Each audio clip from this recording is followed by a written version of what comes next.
What's up, everybody? Welcome back to Unplayable. Today, we've got a little bit of long-awaited organized play news, and Jay and I are going to talk through it, let you guys know all you need to know about it, and then you'll know. Yeah, it's as simple as that. We'll give you our opinions on the news as well. That's unavoidable. You're going to get our opinions whether you want it or not. You're going to get trash takes. That's what you're here for. All right, so let's start off and talk about the first thing that they mentioned was that we are going to start with season 0 and then move on to season 1. And they mentioned a little bit about the reason why they're treating the first season as season 0, and that is just that they want to treat it as, they didn't use these words, but basically treat it like a beta and allow people to provide feedback and then iterate on that process and what their organized play system looks like for the actual, season 1, season 2, and so forth. So it's the introductory season. They're calling it season 0 because they want it to have a certain vibe to it. And yeah, that's that. So season 0 will not have a tournament point system, which we previously had been, told that would exist. That's going to start in season 1. Any thoughts on that particular element, Jay? I think that's fine. I kind of feel like they could do the point system. Like, if it's gonna be a beta, just beta test the point system too, sure. and then wipe it. Yeah, they're gonna have to test that at some point anyway, right? So wipe it at the start of season 1, in my opinion.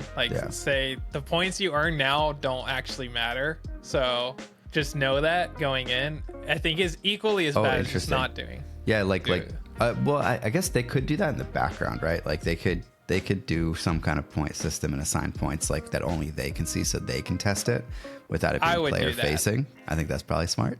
if they do that, then that makes sense. Yeah. I think they should do that if they can, because you look at Flesh and Blood and their living point system, they're still changing it to this day. They've been doing this game for 47 years. And they're still making changes to the living legend system. I don't think it's scalable. Like, it's not the kind of thing that is scalable. So I'm curious to see how FFG has decided to do it and see if it's a better system. In addition to, like, if they actually, like, they should test it during season 0. For sure. All right. Well, the next big piece of news is that Planetary Qualifiers, which is sort of the bottom tier of the competitive tier events. I think it goes Planetary Qualifier, Sector Qualifier, Regional Qualifier, and then Galactic Championship. And the Planetary Qualifiers are going to begin in October. October, baby. That's not far away. You think? No. I mean, between now and October, we just got set 2 released. We have a tournament next weekend at one of the Comic Cons, and then the following weekend we have Gen Con tournaments. Gen Con Diddy. Yep. Yeah, Gen Con Diddy. And then once we finish Gen Con, we're gonna have store championships rolling around. And by the time we finish store championship season, we're gonna be doing Pro Quest. That's right. Planetary PQ season. We're just gonna call them PQs. They're just all PQs, no matter what the game is. That's great. That's a lot of competitive organized play. I know that they say that store showdowns are not competitive tier, but I'm very curious to see what the actual difference is between those two events in terms of the vibe and the I think the big difference is we know we only have 150 planetary qualifiers worldwide. Say there's 100 of those in the US, which is very likely. That's 2 per state. Yeah. Whereas store championships is like 10 per county right now. You know what I mean? I hadn't really processed that number yet until you just mentioned it, but it's 150 sounds like a lot, but it's not. Only 2 per state, and that makes it a lot different. So I'm people will be traveling to those things. I'm very curious where they will be hosted in my gigantic state and where I can play. So that'll be super interesting. It'll probably be if you're familiar with FFG sort of organized play, and maybe you played Star Wars Destiny like we did, probably will feel a little bit more like a regional than like a store championship. So yep. Another cool thing, if they do top 8 championship like titles for cards like they did with the Mace Windu's, the Mace Windu champion cards, I think the last I checked, they were like $150. They might have gone down, but like that, there is a ton of those out there. So yeah, these might be worth a decent, pretty valuable. Yeah. Even like the top 8, top 16 ones, if they do those, because there are so few total events. I mean, if there's 150, there's only 150 champion cards. Yeah. Which, I mean, that's low. That's a really low population size. So that's gonna be rarer than a showcase. Yeah. So. And a lot of people will be going there, so they can skip day 1 of the Galactic Championship. We haven't mentioned that yet, but yeah, that is the other benefit that you get from winning a PQ is you get to skip day 1 of the Galactic Championships. And I mean, I guess this leads us pretty well into the Galactic Championship, what that is, what they've explained so far, what we can expect based on the limited information that we have. So we know that it will be an open event, which I don't know if that is it's capped. New or not.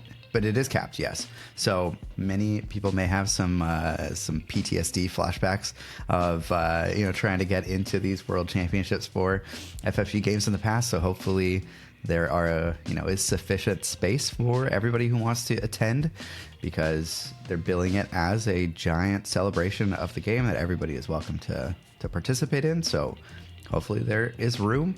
They also considering it's the Galactic Championship, I feel like they gotta have a pretty big convention hall and have a pretty big cap size.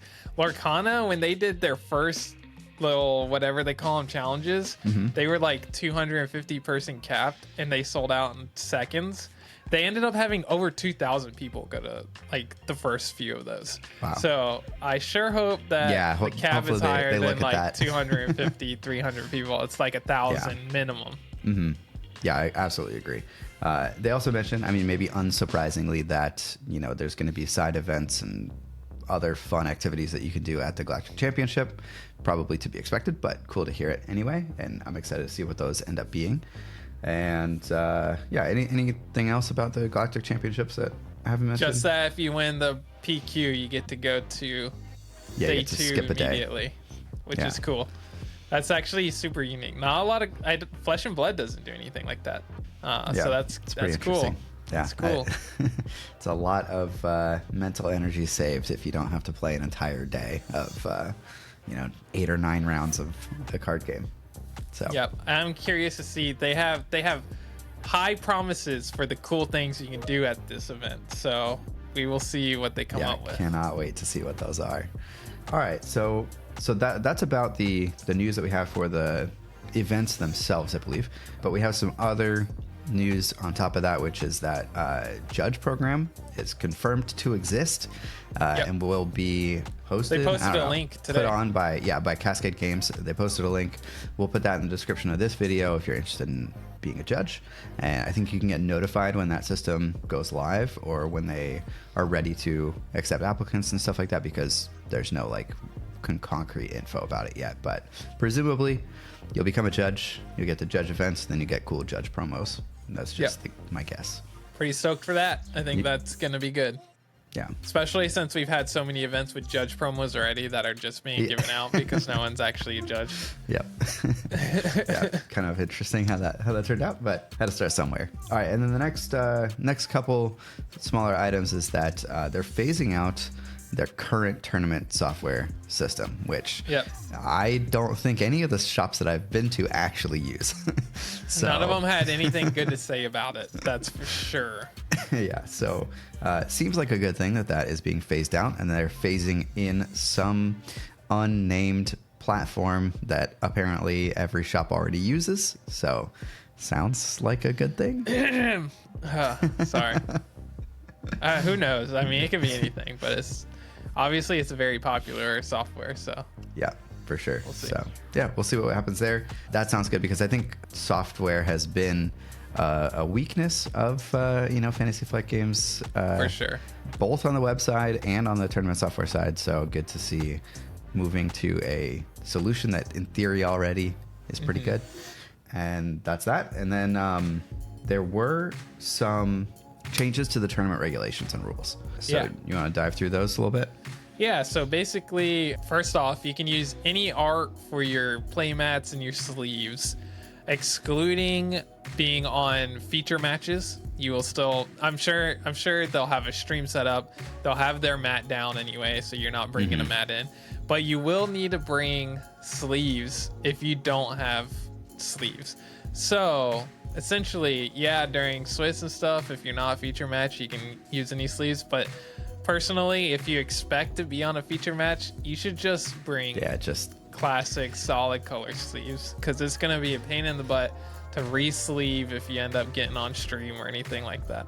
So there is that, but at least they're saying you can, if you're not on stream on feature match, or I guess you can decline being on a feature match unless you're in the top 16, then, or top like finals or something, then you can use whatever sleeves. But yeah, that's that. As long as they're not obscene. As long as they're appropriate.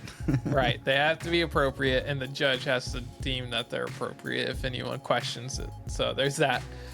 They also changed it to where you don't swap deck lists until top cut anymore. So there will be no exchanging of deck lists before making it to the top cut, which I think is fine. It saves time, makes Swiss a little bit more interesting. There might be decks that can like kill really well on Swiss, but then struggle with deck lists, open deck lists, stuff like that. What is the reason why you would need to show your deck list to your opponent at all? Like in a tournament period? Yeah, like why you swap deck lists in the top cut, right? Like you're supposed to give your opponent your deck. They see yours, you see theirs. Why is that a good thing? Why isn't the deck hidden information just like the entire tournament, even through to the finals? I guess it depends on who you ask and like what you prefer from your competitive card game, I guess. Sure. It takes away some level of variance in trying to guess what your opponent has in their deck. Like if you are playing Outmaneuver or Fang Fighter, like I'm not going to play my Darksaber probably. Sure. Like now your opponent knows what to play around. Like I guess it's a good thing, a bad thing. What an argument that I've heard is basically like, you know, people at tournaments generally like scout each other's decks anyway, so this is a way to like level the playing field. But I've always sort of felt that it is not necessarily in the spirit of like a TCG, where bringing something unexpected and surprising people is like part of the fun for a lot of people. But I don't know, I guess you get to do that all day until the top cut, and then you have to rely on your tactics at that point. Strategy. So I mean, I think you hit the nail on the head, is that if teams are able to scout and get information that you as a solo player can't, then it's like feels like unfair making it to top 16, and then your opponent knows what's in your deck and you don't know what's in theirs. So like I guess that alone is probably valid enough to warrant doing open deck lists like that. Yeah. And I mean, even if that wasn't a thing, I think if that wasn't a thing, I would say it's preference as to what the designers of the game want the game competitively to be like. If that makes sense. Yeah, makes sense. Yeah, and then the last thing is they've changed some tiebreaker rules for single elimination. I don't even remember what they are. I remember seeing something about having to remember the health points of the previous game. I think, for if you tie, maybe if you tie. I thought that this was in the best 2 or 3 rules as well, but maybe I am dreaming it. That like it has to be the best 2 or 3, because single tiebreakers doesn't make sense. Yeah, there's no tiebreaker. Well, I guess there would be a tiebreaker if you go to time. But it wouldn't refer to the previous game. I think in any case, the tiebreaker is like who has the most health remaining on their base. And then in a situation where it's a best of 3 and it would be a tie, whoever had the most health on their base in the game that they won or something. I don't know. I need to reread I think it's good that they did this because at pre-releases, if you went to time, then it was just you both lost. Well, yes, that is definitely good. They also changed the pre-release rules to best of 1, like which is great. It is in the tournament regulations that pre-releases are supposed to be best of 1, which is so much better. So luckily I didn't have any store that was like, yeah, we're gonna do best of 3. Really? Dude, all of mine were single. Both of mine were best of 3. That sucks. We didn't have that many people, so it didn't take that long, but it's still like it's so unnecessary for a pre-release, I think. I went to one pre-release. I wasn't on the podcast, so this is podcast talk. on a video that it shouldn't be. But I went to one pre-release that we did back-to-back pre-releases because he had 2 kits and we had exactly 8 players. Oh, that's fun. So we finished one really fast and we were like, hey, can we do another awesome. one? So we did a second one back-to-back. That's sick. And you could do that kind of thing if you do best of 1. Exactly. So it's 25-minute rounds versus an hour round. yeah. Cool. All right. Well, that's pretty much all of the organized play news that we got today. And yeah, let us know in the comments what you guys think about what we went over. What are your takes and opinions on what's going on, and what are you most excited about? Let us know. And if you're going to Gen Con, go watch my board game video. Yes, do that. What? meet us there. Yeah, definitely come hang out.